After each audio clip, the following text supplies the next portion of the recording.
요한복음 12장 20절로 24절까지의 말씀, 저와 여러분이 한 절씩 교독하겠습니다. 명절에 예배하러 올라온 사람 중에 헬라인 몇이 있는데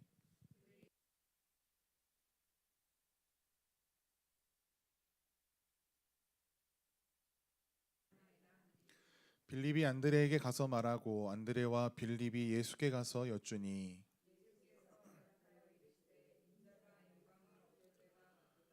내가 진실로 진실로 너희에게 이르노니 한 알의 밀이 땅에 떨어져 죽지 아니하면 한 알 그대로 있고 죽으면 많은 열매를 맺느니라. 아멘. 다른 왕이라는 제목으로 오늘 말씀의 은혜를 나누기를 원합니다. 오늘도 하나님을 예배하는 성도님들을 환영하고 축복합니다. 하나님을 기뻐하며 드리는 우리의 예배가 하나님 앞에 또한 기쁨 되기를 간절히 소망합니다. 사람들에게는 누구나 기대가 있습니다. 어떠한 사람에 대한 기대, 나의 직장에서 내가 얻고자 하는 것에 대한 기대, 또한 하나님에 대한 기대도 우리의 삶에 분명히 있습니다. 특히 우리는 하나님께서 우리의 인생 가운데 이렇게 일하시기를 기대합니다. 예를 들면 하나님께서 나의 삶의 문제를 빨리 해결해 주셔야 한다. 하나님이 나를 원하는 방법으로 인도해 주셨으면 좋겠다. 하나님께서 나를 이 세상에서 성공하게 해주셨으면 좋겠다. 그러나 성경을 보면 하나님께서는 종종 우리의 기대와 전혀 다른 방식으로 인도하시고 일하시는 모습들을 우리는 발견하곤 합니다. 오늘 본문도 바로 우리가 원하는 하나님과 하나님께서 인도하시는 그 일하심이 충돌하는 장면입니다.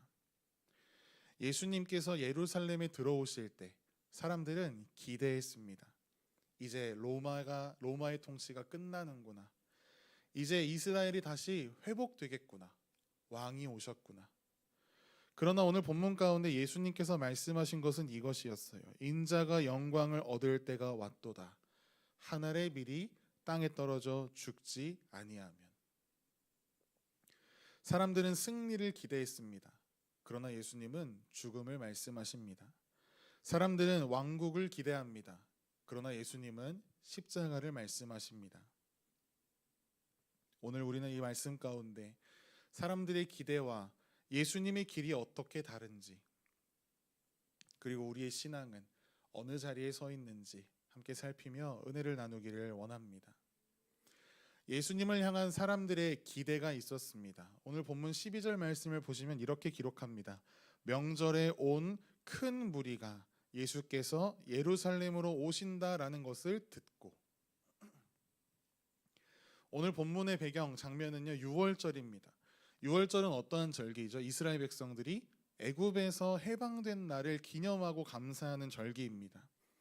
그렇기 때문에 이 절기에 이스라엘 사람들의 마음 가운데에는 항상 해방에 대한 열망이 있었어요.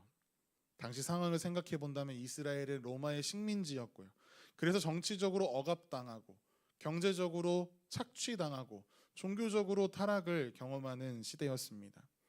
그들의 삶에 있는 모든 것이 무너진 상황 가운데 그때 예수님에 대한 소문이 그들 가운데 퍼지기 시작했던 것입니다. 물로 포도주를 만드신 분이 있대. 오병이어의 기적을 너 들어봤어? 병자를 고치신 분이 있어. 죽은 나사로가 살아났던 이야기 너 못 들었어? 이런 이야기를 통해서 예수님에 대한 소문이 마을 가운데, 온 민족 가운데 퍼지기 시작했던 것입니다. 그래서 사람들은 생각했습니다. 이 사람이구나. 그래서 예수님께서 예루살렘에 입성하실 때 종려나무 가지를 흔들면서 호산나 호산나 찬송하리로다. 주의 이름으로 오시는 이 곧 이스라엘의 왕이시여. 이스라엘의 왕이시여. 그들은 예수님을 자신들을 구원할 혁명가인 왕으로 생각했습니다. 그들은 기대하기를 예수님께서 정치적인 메시아로 자신들에게 왔다라고 기대했습니다. 로마를 무너뜨리고 군대를 이끌어서 다시 이전의 다윗 왕국의 그 영광을 회복시켜줄 메시아가 드디어 나타났구나. 하지만 예수님은 그런 왕이 아니셨습니다. 그런데 참 재밌는 것은요, 제자들의 기대도 군중의 기대와 크게 다르지 않았다라는 것입니다. 제자들도 이해하지 못했습니다. 오늘 본문 앞에 있는 16절 말씀을 보시면 제자들은 처음에 이 일을 깨닫지 못하였다라고 기록을 해요. 예수님의 가장 가까운 제자들도 예수님의 길을 이해하지 못했습니다. 복음서를 보면 제자들의 반응이 어땠는지를 우리는 잘 알 수 있어요. 그들도 생각했습니다. 우리 선생님, 우리 예수님이 왕이 되시겠구나. 내가 그 옆에 어떻게 더 그분 앞에 가까이 내가 앉아서 한 자리 차지할 수 있을까?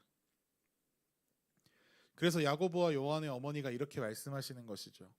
당신이 왕이 되신다면, 당신이 좋은 곳에 앉으신다면 우리 아들 오른편 왼편에 하나씩 앉혀주세요. 제자들도 왕국을 기대했습니다. 그런데 예수님께서 그들에게 하시는 말씀은 그들의 기대와 너무 다른 이야기인 것이지요. 인자는 고난을 받아 죽임을 당하고 3일 만에 다시 살아날 것이다. 제자들은 이 말씀을 이해하지 못합니다. 아니요, 이해할 수 없습니다. 왜냐하면 그들의 마음 가운데, 그들의 머릿속에는 십자가의 고난이 없었기 때문입니다. 예수님께서 예루살렘에 입성하실 때 여러분들이 너무나 잘 아시다시피 나귀를 타고 입성하셨지요.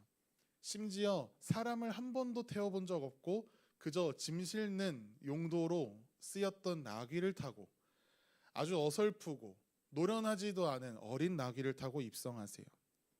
고대 세계에서 왕이 입성할 때에는 말을 탔습니다. 아주 멋지고 근육이 빵빵한 말을 탔어요. 말은 전쟁의 상징입니다. 그런데 예수님은 그 말을 타고 오지 않으신 거죠. 사람들의 기대와 다르게 나귀를 타고 입성하셨는데 그 나귀의 상징은 평화와 겸손입니다. 예수님은 예루살렘에 입성하시는 그 순간부터 본인의 그 행동을 통해서 사람들에게 알려주신 거죠. 나는 너희가 기대하는 방식의 왕이 아니야. 너희들은 힘이 있는 왕을 원하지 나는 희생하러 왔단다. 너희는 정복하는 왕을 원하지 아니 나는 낮아져서 겸손하게 섬기러 이 세상 가운데 왔다. 22장 17절부터 19절 말씀을 보시면 사람들이 예수님께로 몰려온 이유에 대해서 설명합니다. 나사로를 무덤에서 불러내어 죽은 자 가운데 살리셨다. 사람들은 이 기적 때문에 예수님을 따르기 시작했습니다. 그래서 바리새인들이 이렇게 이야기하죠. 야, 온 세상이 그를 따르는구나. 하지만 우리가 아는 것처럼 며칠 뒤에 이 군중들은 다르게 외칩니다. 저 사람을 십자가에 못 박으라. 왜 그렇습니까? 그들이 예수님을 향한 기대가 무너졌기 때문이죠. 예수님이 로마를 무너뜨리지 않으셨고 예수님이 혁명도 일으키지 않으셨고 왕이 되지 않으셨기 때문입니다. 사람들은 자신의 기대를 만족시킬 메시아를 원했습니다. 그러나 예수님은 그러한 왕으로 오신 것이 아니라 하나님 나라의 구원을 이루고자 오신 하나님 나라의 메시아였습니다. 오늘 우리가 함께 읽은 이 20절의 본문부터 보면요, 이 이야기에 굉장한 전환이 이루어지는데요. 20절은 이렇게 설명합니다. 명절에 예배하러 올라온 사람 중에 헬라인 몇이 있었다. 헬라인들은 어떤 사람이죠? 이방인들입니다. 그들은 와서 빌립에게 이야기해요. 우리가 예수님을 좀 만나고 싶은데요. 이 장면은 너무나 상징적인 의미가 있습니다. 이제 복음이 이스라엘을 넘어 온 세상으로 확장될 것을 또 보여주기도 하죠. 예수님께서 그래서 이렇게 말씀하십니다. 인자가 영광을 얻을 때가 왔도다. 십자가의 때가 도래했다라는 말씀입니다. 그런데 이곳에서 이 상황 가운데에서요, 제자들은 또 헛된 기대를 품어요. 야, 이제 헬라인들도 우리 선생님 찾아오는구나. 이제 다 됐다. 이제 우리 선생님 드디어 출세하는구나. 이제 정말 내가 빛을 볼 때가 오는구나. 우리가 잘 아는 감정에 배가 간질간질 했을 거예요. 사람들은 왕좌의 영광을 생각했습니다. 하지만 예수님은 이어서 십자가의 영광을 말씀하세요. 오늘 24절 본문 말씀 우리가 함께 읽도록 하겠습니다. 내가 진실로 진실로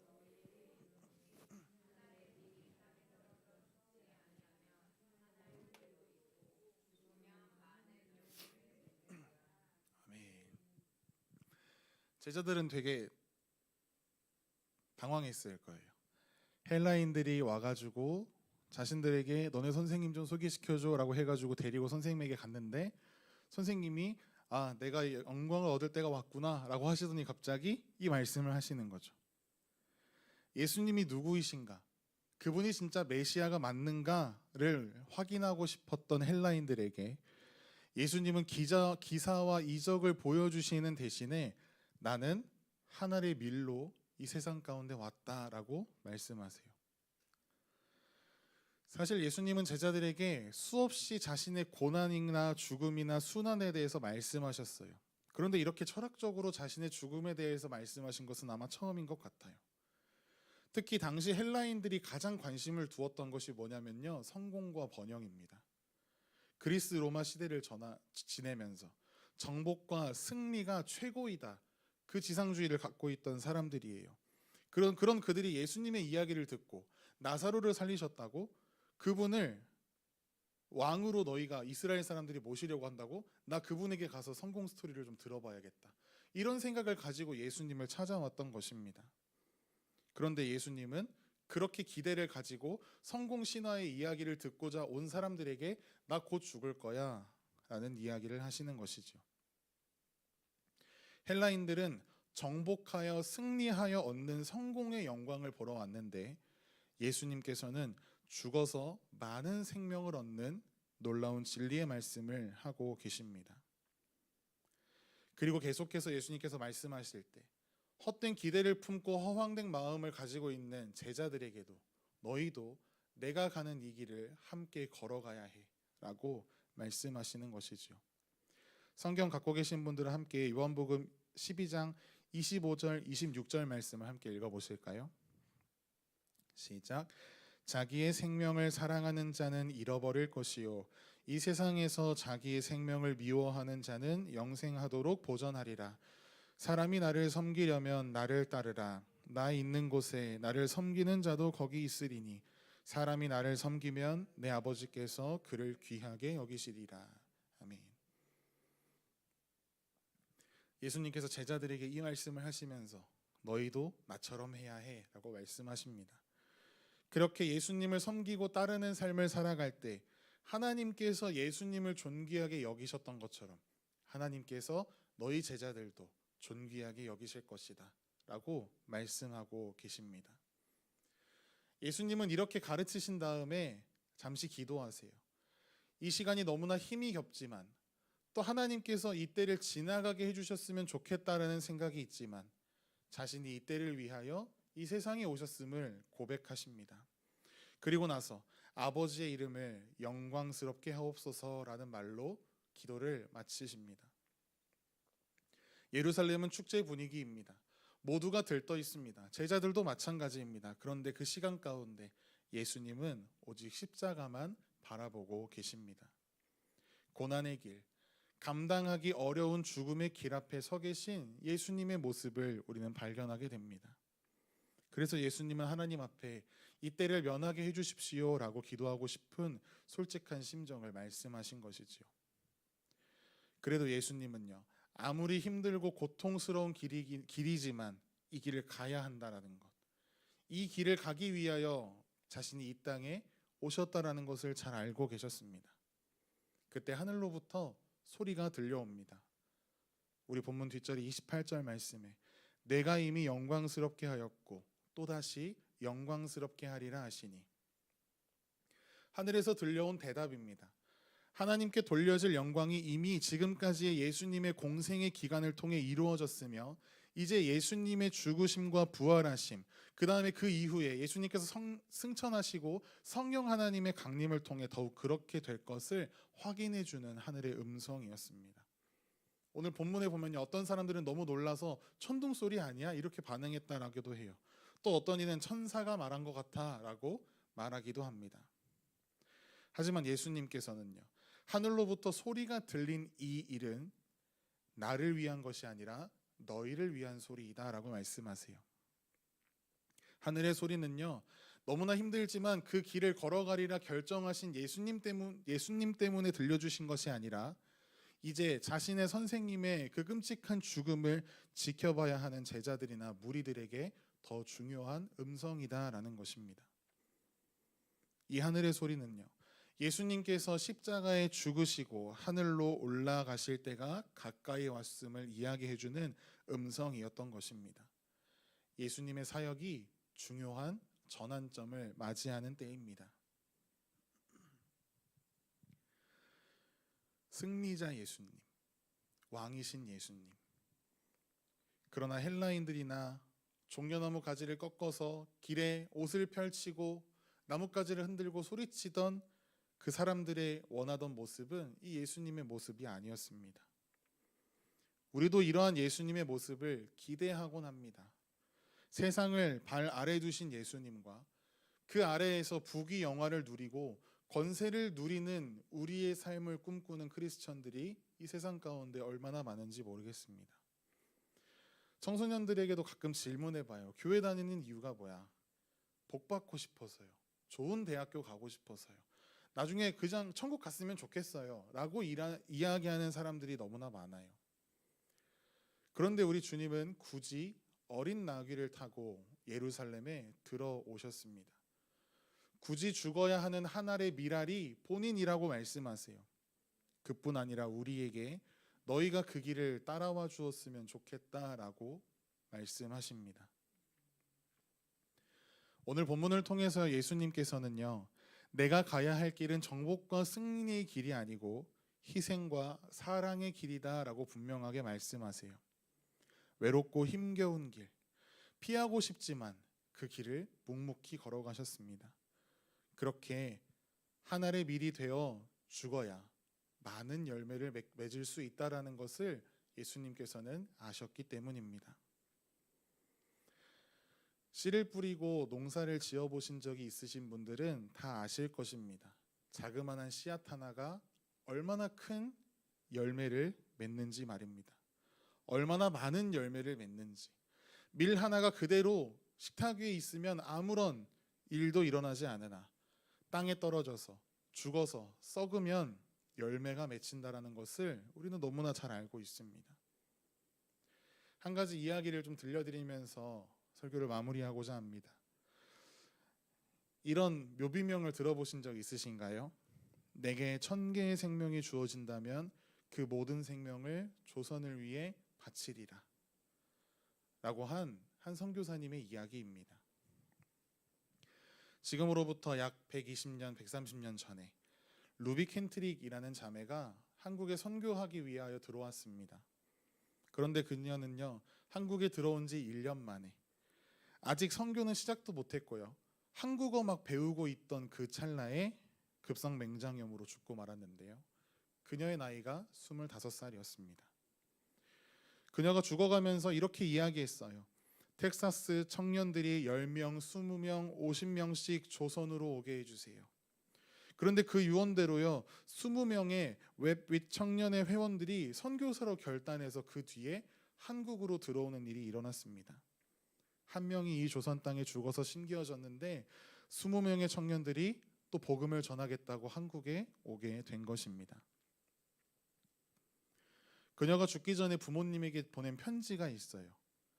그 편지를 보면요, 당시 한국은 기독교에 대한 탄압이 너무나 극심했던 때였습니다.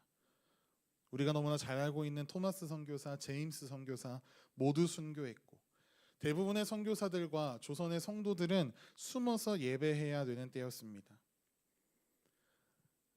이 자매는요, 기독교의 탄압과 위협, 그리고 사랑스러운 한국 사람들의 이야기하면서 이렇게 부모님에게 편지를 씁니다. 제가 읽어드릴게요. 오늘 밤은 유난히도 고향에 돌아가고 싶습니다. 외국인을 죽이고 기독교를 증오한다는 소문 때문에 부두에서 저를 끝까지 말리셨던 어머니의 얼굴이 자꾸 제 앞에서 아른거립니다. 아버지, 어머니, 어쩌면 이 편지가 마지막일 수도 있습니다. 제가 이 조선에 오기 전 집 뒤뜰에 심었던 한 알의 씨앗으로 인해 이제 내년이면 온 동네가 꽃으로 가득하겠지요. 그리고 그 꽃은 또 다른 씨앗을 만들어내겠지요. 저는 이곳에 작은 씨앗이 되기로 결심했습니다. 제가 씨앗이 되어 이 땅에 묻히게 되었을 때 아마 하나님의 시간이 되면 조선 땅에는 많은 꽃이 피고 그들도 여러 나라에서 씨앗이 될 것입니다. 하나의 씨앗이 되기로 결단했던 이 루비 켄트릭은요, 온 동네에 가득한 꽃밭을 보았습니다. 그녀는 예수님이 말씀하신 오늘 본문의 이 말씀이요, 땅에 떨어져 죽어야 너 많은 열매를 맺게 된다라고 말씀하신 이 말씀을 제대로 이해했던 것 같아요. 그리고 그런 삶의 자리로 나를 따라오겠니? 라는 예수님의 음성 앞에 아멘이라고 큰 소리로 대답했을 것이 분명합니다. 사랑하는 여러분, 우리 예수님께서 가신 길은 참 이해되지 않는 길입니다. 이해하기 쉽지 않습니다. 예수님은 영광스러운 통치자의 길, 심판자의 주로서 길을 가시지 않고 대신 땅에 떨어져 죽기를 결심하셨습니다. 하늘의 밀이 되기로 하신 것이지요. 주님은 많은 열매를 바라보셨습니다. 우리도 오늘 이 말씀 가운데 예수님께서 말씀하신 이 하늘의 밀알이 떨어져서 많은 열매를 맺는 이 놀라운 사실을 우리도 잊지 말아야 할 것입니다. 땅에 떨어져 죽으신 예수 그리스도, 그 자리를 피하지 않으신 예수님의 은혜로 오늘 우리가 하나님 앞에 이렇게 서 있을 수 있는 것입니다. 그 일을 위해서 예수님은 기꺼이 죽게 되는 밀알의 길을 선택하셨고, 또 그의 제자들이 그 길을 따라 걸어갔고, 그 후대의 후대를 이어 많은 선교사들이 이 한국에 들어와서 또 다른 씨앗이 되어 주었습니다. 그리고 그 씨앗의 열매로 또 다른 씨앗을 품고 있는 우리에게 예수님께서도 말씀하십니다. 너희도 씨앗으로 땅에 떨어져 하늘의 밀알이 되어주지 않겠니? 우리도 오늘 이 예수님의 말씀 앞에 우리 믿음의 결단을 다해 나아가기를 간절히 소망합니다. 이 사순절의 시간 여러분 어떻게 보내고 계십니까? 십자가를 바라보며 그저 애통해하고 마음 아파하는 것이 아니라 우리는 질문해야 합니다. 나는 어떠한 예수님을 따르고 있는가? 문제를 해결해주고 성공을 주고 나의 계획을 주는 예수님 정도로만 생각하고 따르고 있지는 않습니까? 예수님은 십자가의 길로 가셨고, 십자가의 길에 가신 예수 그리스도께서 우리도 그 길을 따라 걸어오라라고 말씀하십니다. 질문하십니다. 너희는 어떤 길로 걸어가겠느냐? 세상의 길은 높아지는 길입니다. 얻고 움켜쥐는 길입니다. 살아남는 길입니다. 그러나 예수님의 길은 내려가는 길이며 죽는 길이며 자신을 내어주는 길입니다. 그러나 세상이 손가락질하는 그 겸손과 자신을 내어주는 그 길 가운데 하나님의 나라의 열매가 맺혀져 갑니다. 이 사순절 기간에 이제 중간 정도 조금 넘어간 것 같은데요, 우리의 기대를 내려놓고 다시 예수 그리스도의 길을 선택하는 우리의 삶이 되기를 간절히 소망합니다. 오늘 우리 기도함 가운데 주님, 제가 하늘의 밀이 되게 하여 주옵소서. 하나님께서는 이 믿음의 고백을 가진 우리의 삶을 통해 또 이 땅에서 우리가 신앙의 씨앗 되어 많은 열매를 맺게 하실 것을 우리가 기대하며 나아가는 우리 모두의 삶이 되기를 간절히 소망합니다.